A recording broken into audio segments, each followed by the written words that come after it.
tunasikia malalamiko yako na tunajua sikuko batu bako natufata batatusikia.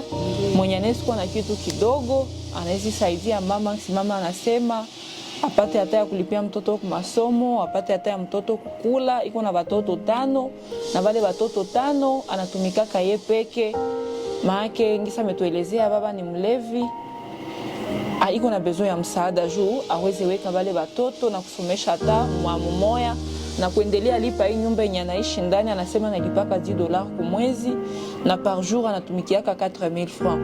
Wakati 4000 francs na iko na watoto 5, kusema abakulishe mwele 4000 francs na alipe nyumba haiko rahisi. Na anasema ile kazi haiko kila siku njoo anatumikaka. Anasifanya hata juma hakutumika na ikala kunyumba. Ndugu na marafiki wenye mko natufata, mweko na kitu kidogo, tutatia nimero yetu, unistuma, tunasaidia mama, anaweza kukulisha watoto na Mungu atabariki.